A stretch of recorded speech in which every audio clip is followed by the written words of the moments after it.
This has been my life journey for the last 2 years probably, of just learning that that God doesn't owe me anything, and that I've had some really challenging times through this. And if you don't know my story, I know a lot of you who are here, this is mostly our home people, so y'all have walked this with me. But if you don't know my story, at the end of 2018, I started having some really strange symptoms, like just started having panic attacks out of nowhere, and really bad anxiety, really bad depressive moments just out of absolutely nowhere.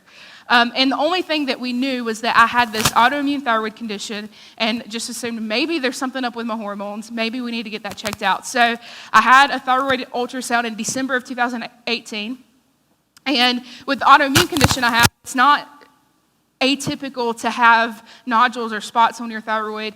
And so I had one, they found, we're just going to check it again in a year, nothing, no big deal.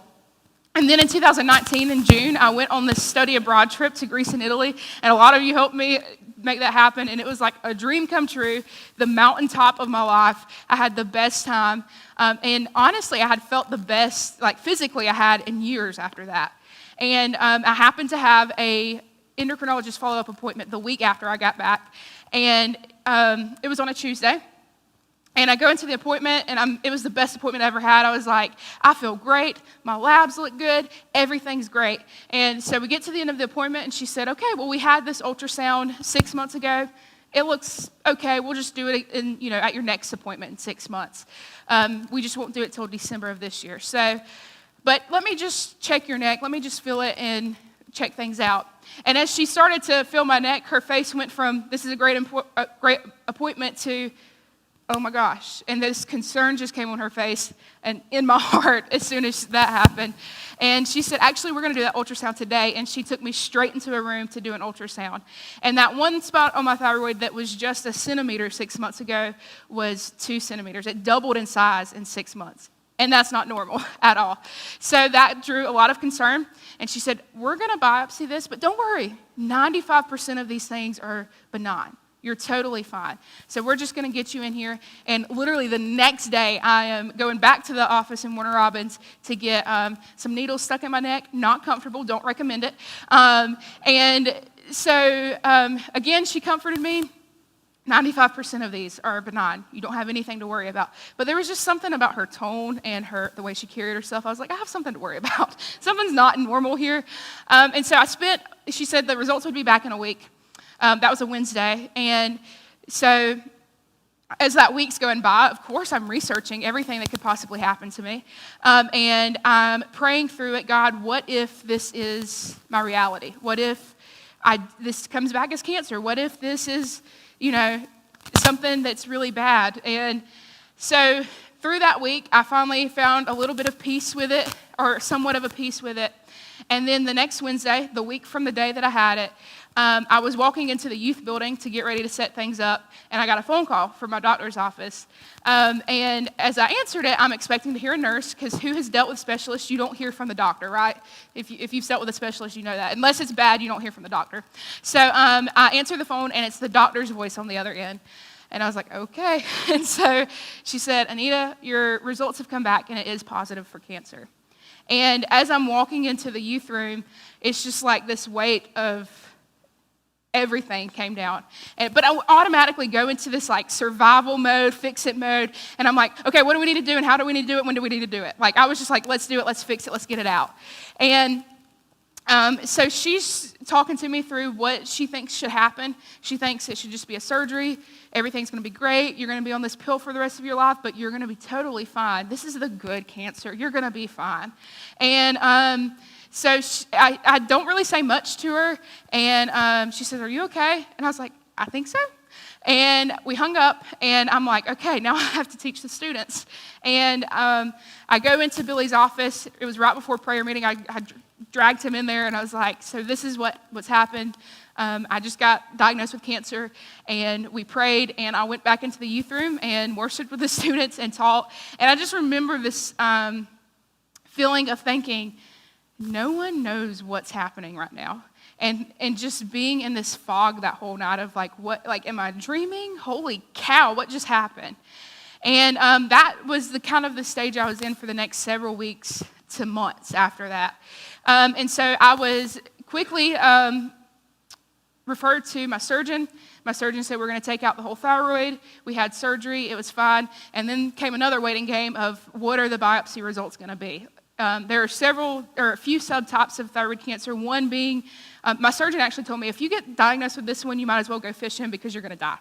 And so I was like, well, of course, that's what I'm going to have. And but as the list goes down, it gets more and more treatable. And so in that week of time waiting to hear, like, what is it, I remember thinking, well, I'm just going to die, and thinking that this is going to be the worst kind that I have. And it ended up not being the worst kind, but I did need a little bit further treatment. And so I had a radioactive iodine treatment about a month after my surgery. And since then, it's supposed to have been this easy, fix it, we're going to keep going with life thing. And since then, it just has not been that. My body has not worked the right way since that happened. My moods have been all over the place. I've had most days with very, very little energy, and it seems like there's a new issue popping up every day with my body. And I don't think that line of God, you owe me, has been the definition of this journey, but I know that thought has crossed my mind at some point of, God, don't you see? Like, I've been doing youth ministry since I was 19. I've been working at this church. I skipped out on going to college. I did my degree online, and I hated doing it online. God, don't you see what I'm doing for you? Don't I deserve at least the energy to do what you have called me to do? Because it ended up affecting and has affected even the way I feel like I can do youth ministry, because I don't have energy every day to go to a soccer game and so I'm sitting here thinking, well, God, don't I at least deserve the body to do what you have called me to do? And I'm sure that you have been in a similar circumstance or had a similar occurrence where you felt like, I have done absolutely everything I could for God, and yet my marriage is falling apart, and yet my friendships are falling apart. All my friends are leaving me. Everybody I know is leaving me. Or yet my finances are terrible. I've lost my job. I'm going to lose my home. Whatever it may be, I'm sure you have been there at some point in your life where you thought, I've done everything, God. Don't you owe me? And I think mostly for my journey, it's just been this very long process of learning that God is enough, that He is simply enough. I don't need my energy. I don't need anything. God alone is enough. And so let's think about this idea of being owed something from God. We are only owed one thing from God.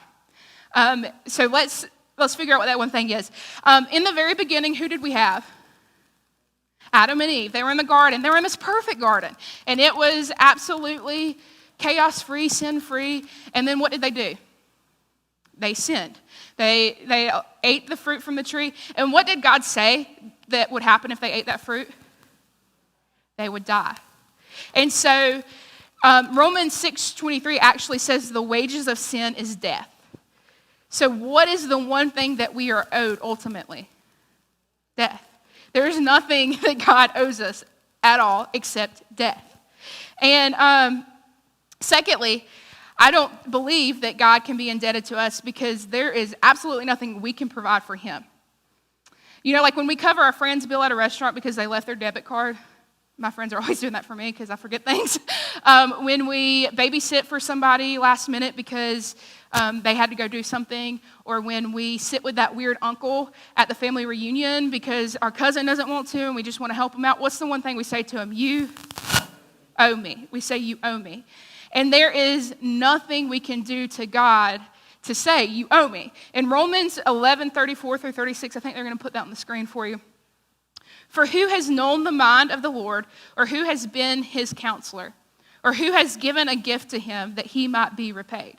For from Him and through Him are all things, and to Him be the glory forever. Amen. So absolutely everything was created by Him, through Him, for Him, and to Him. He is in need of absolutely nothing. He is self-sufficient within Himself. He doesn't need us to do anything. And yet He gives us the opportunity to do things, but He doesn't need anything from us. So if we can't give Him anything, He can't be indebted to us, right? When you go in debt, it's because you borrowed from someone and you couldn't pay it back. But there is nothing that we can give God that He can't pay back. So He can't be indebted to us. And if we believe that, we are basically putting ourselves sovereign over God. We're saying, God, I know better than you, and I can do better than you, and I can provide more than you, so I'm over you. And again, we know that's just not true. So we all deserve death, right? Who has sinned today? Oh, wow, I didn't think y'all were going to raise your hands. Everyone, and those of you that didn't raise your hand, now you're sinning because I know you're lying. But if we are all sinners and we all deserve death, none of us are in here are dead at the moment. None of us have that death. So what is God giving us instead if that's the only thing we deserve? I'm going to be in 2 Corinthians 12, 7 through 10. And we're going to kind of camp out here for a little bit. And this says, so to keep me from being conceited, let me pause. This is Paul speaking. He is writing to the church in Corinth. He had just had, or he's talking about these visions and revelations that he had where God was basically revealed to him. And this is what he's referring to. So to keep me from being conceited because of the surpassing greatness of the revelations, a thorn was given me in the flesh, a messenger of Satan to harass me, to keep me from being conceited. 3 times I pleaded with the Lord about this, that it should leave me. But he said to me, my grace is sufficient for you, for my power is made perfect in weakness. Therefore I will boast all the more gladly of my weaknesses, so that the power of Christ may rest upon me. For the sake of Christ, then I am content with weakness, insults, hardships, persecutions, and calamities. For when I am weak, then I am strong. And that seems like such an oxymoron to us, that how can you be weak and strong at the same time? But let's talk about a bit about who Paul is. So Paul was Saul, and he was a persecutor of Christians. He was like the biggest Christian hater, and I think we would have all thought he was a very mean guy. And after Paul was converted to Christianity, he had this big conversion moment. And when he was converted, he jumped almost immediately into ministry. That was what he was going to do. And not an easy ministry, not like we have here where we get to like be in an awesome air-conditioned building and teach to the people that just come. And, you know, everything's great. And the biggest thing we deal with is like, what color should the carpet be or something? You know, like that's the hardest thing that we're dealing with. But Paul's ministry was not that simple. It was much, much harder. And a few verses earlier, he was actually talking about the things that he had gone through. And it's in 2 Corinthians 11, 24 through 28. 5 times I received at the hands of the Jews 40 lashes less 1. 3 times I was beaten with rods. Once I was stoned. 3 times I was shipwrecked. A night and a day I was adrift at sea, on frequent journeys, in danger from rivers, danger from robbers, danger from my own people, danger from the Gentiles, danger in the city, danger in the wilderness, danger at sea, danger from false brothers, in toil and hardship, through many sleepless nights, in hunger and thirst, often without food, in cold and exposure. And apart from other things, there is a daily pressure on me of my anxiety for all the churches. See, if anyone owed something from God, I think it would be this man. I think that someone who was shipwrecked for God and left in the wilderness and left in exposure and in danger of all these things, I think he owed it. I can almost hear Paul say, if he were me, of course, God, don't you see me? I was shipwrecked for you. I was in the cold. I was hungry. I was thirsty. God, I did all of these things for you. Don't you owe me? God, come on, can't you do it? And God doesn't respond and say, you know, Paul, you're right. You were shipwrecked for me. You did all that for me. I couldn't have done it without you, Paul. You know, I'm just going to take this thorn from you. And Paul doesn't say those things either. And we don't know what this thorn in Paul's flesh was. There's so many different beliefs of what it could be. It could have been some kind of physical ailment. It could have been some type of temptation that he kept having. We're just not sure what it was. But we do know one thing, that he asked 3 times for God to take it from him. He asked over and over and over. And maybe we're thinking about something similar for us. There's something that we keep asking God over and over and over. That thing that we're like, God, you owe me this thing. And instead of God saying those things of, Paul, you're right. You did so much for me. And how could I ever repay you? I'll just pluck this thorn from your flesh and you'll be fine. God doesn't say that. What he says is, my grace is sufficient. And that's all Paul gets. God just supplies his grace. But his grace is enough, and it is more than we deserve, right? What did we say we deserve? Death. We say we deserve death. And what is grace? If we don't have a definition of grace, this is what it means. God's grace is when we are given something from God that we don't deserve. I think sometimes we mix up mercy and grace. Mercy is when we aren't given the things we do deserve. That's him not giving us death. But grace is when he gives us something that we don't deserve. And Paul is left still struggling, right? So how can we look at this and go, well, this is grace? Paul's not getting anything. But I think that Paul is receiving something because Paul sees something that you and I often forget, don't realize, or just don't know. Paul knows that the only thing that is owed to him is death. Paul realizes that. And Paul realizes that if he were to ever need to owe something to God, or that God owe him something, that it's just not possible because he is only owed death. And Paul knows that God is supreme. Paul knows that God is the only one that we should have hope in. Paul knows that God alone is enough. So when Paul is given that response of my grace is sufficient, I believe that Paul understands, yeah, your grace is sufficient. The fact that you did not kill me, the fact that when Adam and Eve was in the garden and they should have just been scratched and started over, or God should have been like, you know what, this humanity thing was not a good idea, let's just not do it. Let's just keep the world perfect. Instead, what does God do when Adam and Eve mess up? He meets them where they are. He comes to them in the garden and he talks to them. Are there punishments? Is there consequences? Yes. But instead, God still pursues them. And still today, God is daily pursuing us. Every single day, God is coming after our hearts. And Paul realizes that. And Paul realizes that instead of death, we are being pursued. And that there has been given a way to cover the debt that we owe him, actually. And here's the thing that Paul realized that I think is the big message, the one sentence of this. Paul realized that God is all we need and all that we will ever need. Yes, when God is all we need, we have all that we need. That TV's not working, y'all. I keep looking at it, and that's what I'm like staring up there. So say that with me. When God is all we need, we have all that we need. When we realize God alone is enough for us, we won't need or want or have a desire for anything else. Because, again, we are given a grace much bigger than we deserve. I have a picture of something that I wrote in my journal at the end of 2018, and I never thought I would be sharing my journal from a stage, but God did something, so we have to. I don't know if you can read that from where you are. It says, so this is at the end of 2018, just to give you some context of what was going on in my life then. That was shortly after my symptoms started happening of the weird anxiety attacks and panic attacks and just all the random things that came along with that. It says, Lord, teach my heart to truly be still. Teach my heart to know and trust that you really are enough. Regardless of what 2019 brings or doesn't bring, I pray that I will have peace and truth in my heart, knowing you. And 2019 didn't bring very good stuff for me. But what it did bring me is knowing that God is truly enough.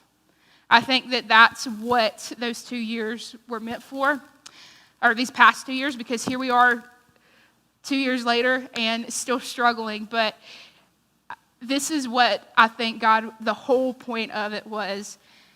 So I want to ask you, what is your thorn in the flesh? What is that one thing that you keep asking God over and over and over and saying, God, don't I deserve this thing to be fixed? Don't I deserve things to be better? Don't I deserve a better life? I know what my thorn in the flesh is. My thorns in the flesh are. And maybe you have one that's similar. Maybe yours is way different. But I think that you're sitting here thinking about that thing. And I want to ask you, what do you need to do today with that? What do you need to do to realize that God does not owe you? What do you need to do to realize that God alone is enough? You may need to come up here this morning and just sit at the stage and use it as an altar and just give that thorn to God and say, God, you're enough. Or maybe you need to sit in your seat and just have a conversation with God, or maybe you need to talk to somebody about it. But I want us all to be able to say that when God is all I need, I have all that I need. So that at the end of the day, that if everything from your life is stripped away, you will know that you're still good. You still have enough, and that's all that you're ever going to need. Let's pray. God, thank you so much for the grace that you supply us. Thank you that your grace is sufficient. God, I pray that as we struggle with the many thorns in our flesh, and the struggles that come with everyday life, as Billy talked about last week, we know that you never said life would be easy. But what do we do at the end of the day when we think that we've done enough for you and we're not getting something in return, God? I just pray that we will remember that when you are all that we need, when we make our hearts set in that attitude of, God, you are all that we need, then we will have all that we ever need, God.